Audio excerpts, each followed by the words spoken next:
Did you know that anytime home prices in the history of our country and in our marketplace, anytime they've ever fallen, did you know there's a leading indicator that gave us advance warning that those markets are starting to crumble?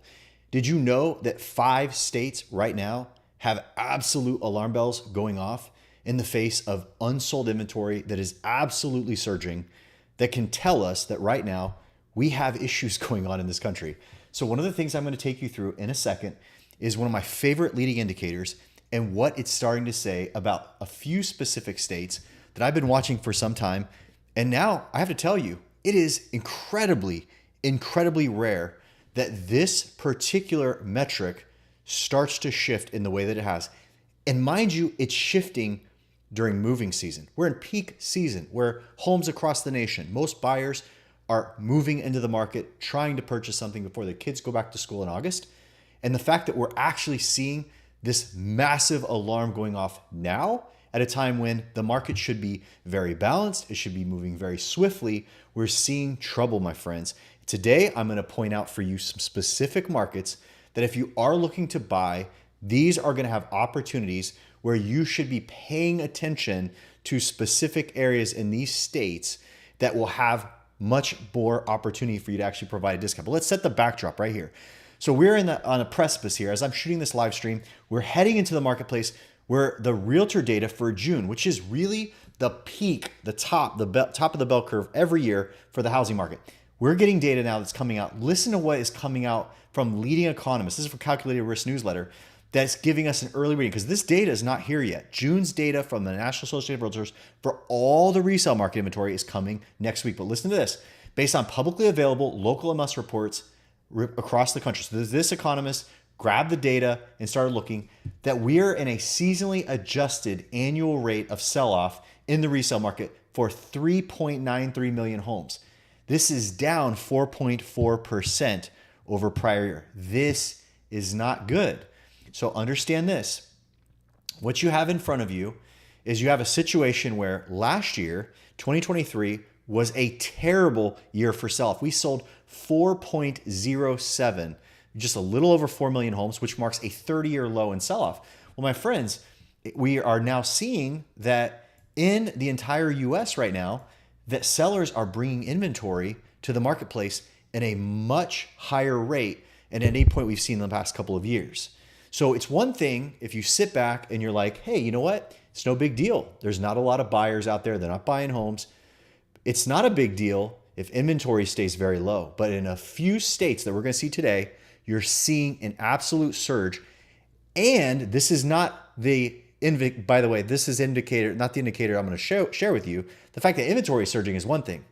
But one thing that we are going to see today is that people bringing their homes in the market right now in a few select markets are absolutely cutting the price. They're bringing them much lower than a year prior.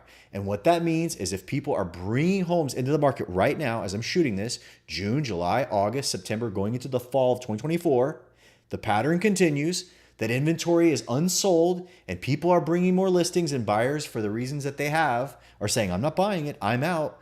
And they are essentially leaving the marketplace. You have serious danger unfolding in the market in that people who have to sell start cutting the price. So let's take a look at this marketplace. You have the United States year-over-year supply of inventory. You have Washington up here at nearly 50%. Arizona is over 53% year-over-year. That means the supply in Arizona is 53% higher than it was last year. Obviously, Colorado's up 44%. Texas, by the way, Texas is up 42%, but their year-over-year inventory growth is against an already big number last year. So Texas was already setting some numbers a year prior. So the fact they're up 42%, they're 42% on much higher numbers than most of the rest of these states. You have Georgia up 52%, South Carolina's up, North Carolina's up, even Tennessee. Notice all the states in the bottom up almost 38% in Tennessee. I'm going to zoom in on this map so you can see it. But look at the southern states. 40% plus. Alabama's up 43% plus. Georgia's up 53%. Florida's obviously up 71%. Hidden story in Florida is condos are exploding in this number. So in Florida, you might have 70% up over last year, but in condo territory, you're up nearly 100% year over year. And I got a story coming out next week you don't want to miss on that. But listen to this. Look at all the southern states. almost 46%. These bright red numbers represent the biggest jumps in the country for inventory year over year. If they're bright red, they're seeing a surge, okay? And then let's take a look at one of my favorite leading indicators, what actually attracted the video. Jared, where are the prices falling? I'm not impressed. Oh, we have property growth, big deal. There's a lot of listings, I get it. This, my friends, is a chart of called median new list price. This is one of the most underreported, one of my favorite lead indicator that if you watch this, this is a very unique pattern. But when you see states going blue, they're in serious danger of negative price year over year in the next 3 to 4 months. Why is that? Well, look at this. Down here in Florida, the average seller is putting their listing on the market nearly 6% under prior year, okay? Now, you have to understand that in all these marketplaces, when their asking prices are coming into the market beneath a year ago, it is a very rare occurrence. In the history of Florida, it's only happened 3 other times in a massive 8-year span of data. Now, the last time it happened was when we shut the entire economy down for the Rona, right? We all of a sudden had 1 month, boom, people start freaking out and asking a lot less.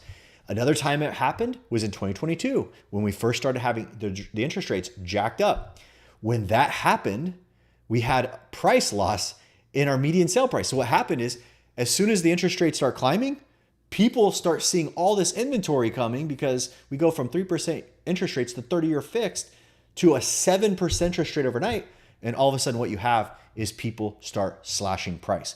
Nobody knows, and it's not obviously widely reported, but in 2022, towards the end of the back half of that year, yes, there's a seasonality of slowdown, but overall, we had a big correction across the US that started to show up in the data in 2023, where Florida, for instance, there was a 9% dip in price in 6 short months when the interest rates surged. And what you're seeing now, this is even bigger in terms of prices being cut year over year than we saw in 2022 that precipitated in a 9% change in the median sale price, the reduction. So you're saying, Jared, what are you saying? I'm saying that this is a move that you have to pay attention to. So take a look at the states here that are negative, okay? There are a bunch. So the entire South is blue, okay, except for Mississippi. Tennessee is negative 2.27%. Oklahoma is negative 3. Texas, negative 3.52. Colorado, negative 3.85. My friends, you have to understand. Take a look at the line. Let me just show you this chart, okay? Just to illustrate what I'm saying to you, okay? This chart right here, okay? I'm just going to pull Florida just to give you an understanding. This is the zero line, okay? Right through the middle. You see this line right here at the base of this massive mountain? This means that year after year for this entire 7-year graph, look how many times that a single month comes way down here where people are actually asking less than the year prior. It never happens, okay? Look at Florida right now. It's straight falling off the graph for about 4 months straight, okay? Straight down. Look, this was the previous time I was pointing out, we only had a 3%, one single month, we wrote 3% negative. One single month in 2022. By the end of this year, the price that year was down negative 9%. Median sale price from peak June to January of 23. And all we saw was a negative right down to 3. You've got this, my friends. You say, Jared, big deal. What does that mean? Well, you got Tennessee, for instance. Take a look. Look at it. It's never been below the line, ever. It's never even been close to 0%. Why is that happening? If I pull Tennessee's inventory and I pull it up on the chart, you're going to see a move in Tennessee where for the past 5 or 6 months through moving season, all of these states, surging inventory, not being sold. Record low buyer activity. Buyers are like, oh, not doing it. I'm not in. Can't afford it. For whatever reason, the sellers are deciding to sell. But this, my friends, what precipitates from this? You can't look at this and say, Jared, because if you don't understand what you're seeing, you're thinking, oh, that's just I'm in Tennessee. I'm only giving up 2.27%. No, you're not. You're not just giving up 2.27% in Tennessee. You have to understand, how much do you get from your asking price? Do you get full price? No. Statistically in Tennessee or Florida or anywhere else, you ask X and then you give down even more, so you end up at 96 or 97% of your asking price. So if you started 2% negative to last year, you're going to end up 5 or 6% median sold price if the numbers hold into the future, meaning these homes eventually sell starting below last year. They're going to sell below last year, which means in the future, this is going to precipitate negative price bigger than the 2%. So when you're looking at Florida, it's a little bigger. Now, every area is different. So here we go. Let me show you the areas in Tennessee, for instance. So if you take Nashville, Nashville is 2.65%. Nashville is under, it's trending down. Sellers there are seeing competition and having to compete. Chattanooga is -3. So Chattanooga is indexing over the state. It's actually doing a little worse. Knoxville is only 1.05%, but look at Sevierville. Obviously, where all the Airbnb is, around Gatlinburg, this and that. Look, -5.72%. Now, why? Because they've been adding inventory this entire time, and it's starting to catch up. And I could take you state after state, folks. This is not being talked about, and it is a huge problem.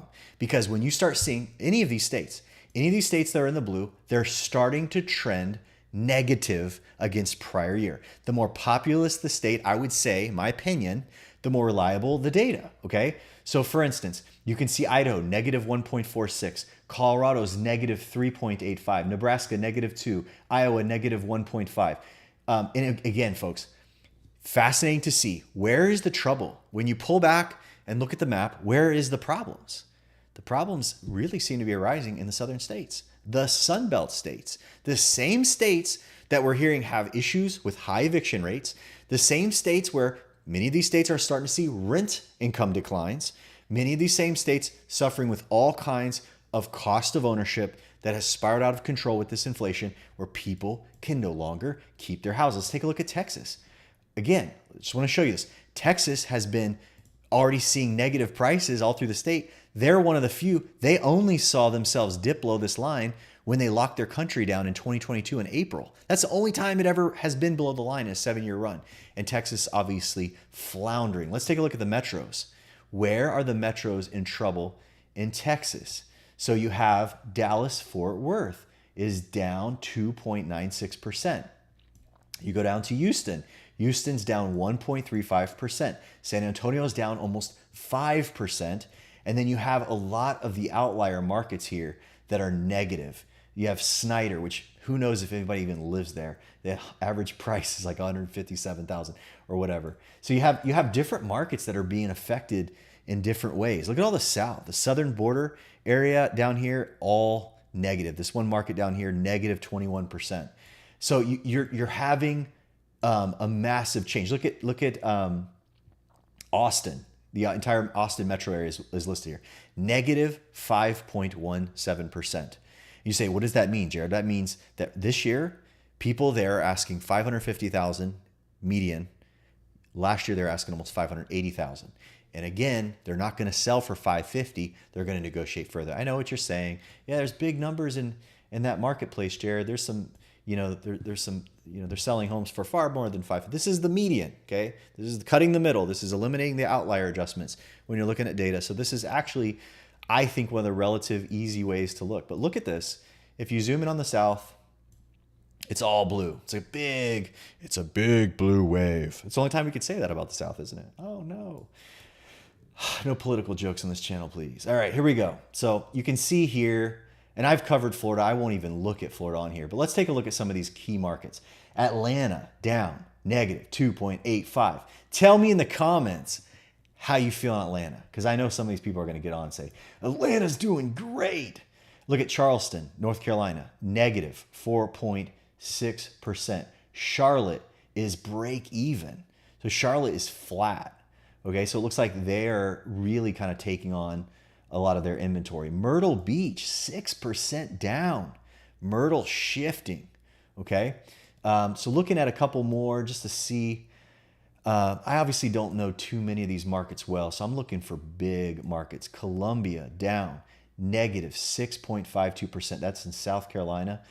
We saw Atlanta already, just running around. Asheville is positive. That doesn't surprise me. And we see Knoxville there. We see Sevierville. By the way, look at Memphis. Memphis is positive. See, this is my base case is that the markets you see that are red are red because they're cheap. Okay. If you're going to migrate to Tennessee, what's the cheapest major metro you have? Is it Charlotte? I don't know. Charlotte's negative. I'm sorry. I said Charlotte. I meant Chattanooga. Chattanooga is negative, but this Chattanooga is 430. Charlotte's like mid threes. Charlotte's 349 for median new list price. So, if I'm going to buy in Tennessee and I need the most affordable place, a lot of these ones that are still bright red are bright red because that's the only thing people can buy. And I mean, that's the interesting thing is, a lot of the markets that are still pushing are by default being selected by buyers for sake of affordability. Otherwise, the lack of affordability is creating unsold inventory by reverse. So listen, you have to pay attention. If you're in any of these states, you are going to watch the local market because some of these you can see. And I would tell you this, we are now at the top of the bell curve for the year. That means we're splitting the halfway point when from here on out, it gets slower. So we're at this is the mind-boggling part is we're at this point. We are seeing this push for numbers and a price pressure at a point when if this 2024 year was going to see a dent, a gain, a gasp of energy, now is when it would be here. It would be like right now. You'd have properties turning over. People will put homes on the market. If inventory was surging in Florida, Louisiana, Georgia, Tennessee, any of these marketplaces. And again, forgive me, the Midwest, Colorado, I know you're in there. I know up north, Idaho, you've been in this trench for a long time. These markets, again, they're surging in inventory, okay? This is a reaction to surging inventory. It happens anytime that a marketplace feels like there's a lot for sale, and the person calls their realtor like, I'm not going to argue with you. I see inventory all over my street, okay? We got to price this right. And when you start to see inventory coming down, that means the people that are in the market are now saying, you know what, we're going to compete at a lower price because we need to be the next people out of the market, okay? And ultimately, I told you this before, this is going to precipitate a future. This is a leading indicator, future sell price. Now, mind you, the other thing of this, okay? This is a caveat that's just plain sense. This is a month worth of data on the screen. This is, okay, Texas, for instance, Tennessee, Florida, they're putting new listings in June, and they're this far down below last year, June, okay? So you're seeing a month of new inventory negative to last year, okay? So that just means the listings that jumped into the market in Texas, went into the market in Florida in the past 30 days prior to July, those were down, those were low. But that's not all the homes. That's a segment of the homes, okay? So for instance, in Florida, all the supply, again, that's cheaper, median price-wise, to last year, lands, it may be only 25% of all the available homes. But if that happens, and it has been, you have 2 or 3 months now in Florida, for instance, where it's below last year. Eventually your inventory becomes inundated. There's a lot of homes that are now running against last year, and you have a wider base of homes starting to go through closing that then create the future trend. Now, you say, Jared, what do you think will happen? Okay, I could think that you could set your watch that between 3 and 5 months, okay? Because remember, these are slower markets. We're going into even slower season where sales are going to be even tougher with more sellers trying to escape the exits. That's what we're seeing. We're now at peak season. All of a sudden, we're reading calculated risk saying we had a piss poor 2023, and got news, fellas. We're going to see data next year saying that one of the strongest months on record, which is supposed to be June, isn't even going to hang. It's going to annualize. Our seasonally adjusted annual rate is going to go and be down. We're going to be below last year. We're not even going to hang with how bad it was last year.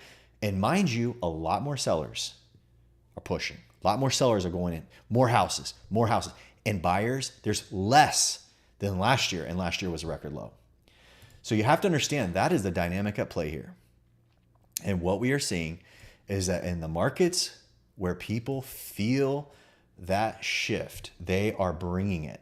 And what's going to happen is this is going to bleed into the sold data and the median list price, or the median sold, your median price, your median home price where you live, in the markets that are more that are getting more of their share in these states. You know, I showed you Sevierville in Tennessee. I know of, you know, marketplaces like the Gulf side of Florida. You know, the high inundated condo markets in Florida are getting buried and seeing a nosedive in future selling price, potentially a nosedive in future selling price, if these new listings come through fruition, they actually sell, because they're going to write down lower numbers into the future. And we know what happens. If we marry it against the past, we can tell that this is going to spell some interesting fall months, because whatever's happening in 2024, whatever reasons, be it unemployment rising, tightening in people's financial ability to keep their homes. My base case is that the people owning the homes across this country, their ability to keep them is struggling. That's the only reason someone says, I got a 3% 30-year, I got to sell this now. I see everybody on my street on the market for sale. I see 60% more inventory I'm competing with than prior year. I got to sell it now. I will also say too, your local market matters in terms of your inventory growth, okay? So even, you know, if people all of a sudden see a burst of new inventory, that creates a reaction to lower prices. Now, you take a place like Knoxville, which is a little, I think, negative, if I remember right. Their inventory is way up year over year, but their inventory is way up against severely low numbers, okay? So you have a place like Knoxville, Tennessee, where you're like, oh, their inventory is up 60%. And that's one of the worst percentages in the entire state. But if you look at their 7-year history, it's like a dry person that just gets a big half gallon of water and they chug it down. You just had a lot. You're at 60%, but they were dead they were nearly dead from dehydration. They literally just took a drink. So you have to understand the factors of the depth of the market. Are they seeing a surge on top of a surge they just had for the past year? You know, so Sevierville, that'll be an interesting one, because they're up this year. They got even more inventory. And I'm talking about Tennessee, but this is the same for all these markets. You know, so, you know, are you seeing an inventory surge where there was a big need for more property? Was there a huge, and again, it's market by market. You got to watch. But I will tell you this, negative new median price. Watch it, because for all else, you're definitely going to see some changes. Where are you at? What market update should I do? I like to do deep dives on specific metro areas. Drop in the comments and tell me what you're seeing in your area, and what do you think is in store for the future? Which presidential candidate is most likely to save the housing market, if any? I want to hear from you. That's it. We'll see you